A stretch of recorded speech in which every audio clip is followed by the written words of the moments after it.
రేపు ఢిల్లీలో all party meeting నిర్వహిస్తోంది కేంద్రం. బుధవారం సాయంత్రం 5 గంటలకు జరిగే సమావేశానికి రావాలని అన్ని పార్టీలకు ఆహ్వానం పంపింది మోదీ సర్కార్.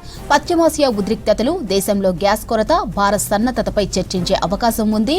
వెస్ట్ ఆసియా హైటెన్షన్పై పాటు ఉమెన్ రిజర్వేషన్లు, డీలిమిటేషన్పై చర్చ జరిగే ఛాన్స్ ఉంది. ఇవాళ సీడీఎస్ త్రివిధ దళాధిపతులతో రాజ్నాథ్ సింగ్ భేటీ అయ్యారు. ఇక రేపు మధ్యాహ్నం కేంద్ర కేబినెట్ భేటీ కానుంది. పశ్చిమాసియా ఉద్రిక్తతలపై ఇప్పటికే స్పందించిన మోదీ కరోనా లెక్క అందరం కలిసి ఎదుర్కొందామని పిలుపునిచ్చారు. రెటిక డీటెయిల్స్ మదార్ అందిస్తారు. చెప్పండి Madar, all party meeting details ఏంటి?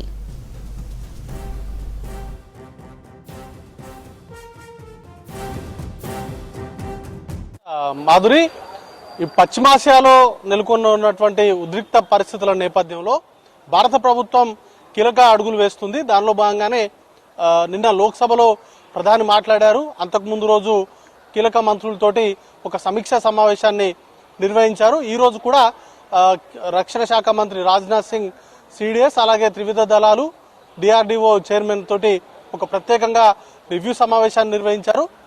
మరి కాసేపట్లోనే ప్రధాని రాజ్యసభలో ప్రసంగించబోతున్నారు.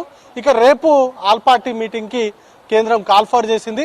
రేపు కేంద్ర రక్షణ శాఖ మంత్రి రాజ్నాథ్ సింగ్ అధ్యక్షతన కీలకంగా ఆల్ పార్టీ మీటింగ్ అనేది కూడా నిర్వహించబోతున్నారు. అన్ని పార్టీలకు ఇప్పటికే ఆహ్వానం అందించారు.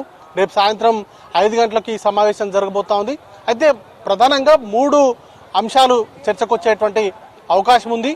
ఇప్పటికే ఈ సెషన్లోనే మహిళా రిజర్వేషన్లకు సంబంధించినటువంటి ఇంప్లిమెంటేషన్ కి సంబంధించినటువంటి బిల్లును తీసుకొచ్చేటువంటి అవకాశం ఉన్నట్టుగా లాస్ట్ 1 వీక్ నుంచి కూడా ప్రచారం సాగుతూ ఉంది. దానికి తగ్గట్టుగానే విపక్షాలకు సంబంధించిన కీలక నేతలతోటి ఈ సెషన్లోనే బిల్లు తీసుకొచ్చేందుకు అవసరమైనటువంటి ఏర్పాట్లపైన వారికి సంబంధించి ఇప్పటికే విపక్షాలకు సంబంధించినటువంటి నేతలతో కూడా మాట్లాడారు.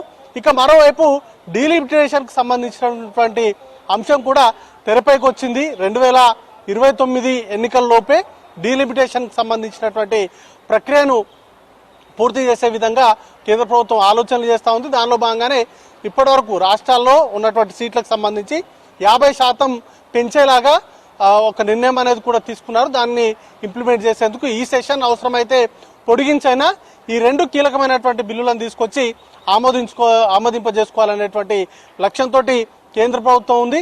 రేపు జరగబోయేటువంటి ఆల్ పార్టీ మీటింగ్ లో కూడా ప్రధానంగా ఈ 2 అంశాలపైనే చర్చకొచ్చేటువంటి అవకాశం ఉంది. దాంతో పాటు వెస్ట్ ఏసియాలో ఉన్నటువంటి ఉద్రిక్తతలు, భారత ప్రభుత్వం ఇప్పటి వరకు తీసుకున్నటువంటి చర్యలు, వీటన్నిటిని కూడా వివరించేటువంటి అవకాశం ఉంది. దానికోసమే ఆల్ పార్టీ మీటింగ్ అయితే ఏర్పాటు చేశారు. ఆల్ పార్టీ మీటింగ్ లో ఈ 3 ప్రధానమైనటువంటి అంశాలపైనే ప్రధానంగా విపక్షాలకు, అలాగే భారత ప్రభుత్వం తీసుకుంటున్నటువంటి చర్యలు, వీటన్నిటికి సంబంధించి కూడా వివరించబోతున్నారు. మొత్తంగా వెస్ట్ ఏసియాకు సంబంధించి భారత ప్రజలు కూడా వెస్ట్ ఏసియా దేశాల్లో అధికంగా ఉన్నారు.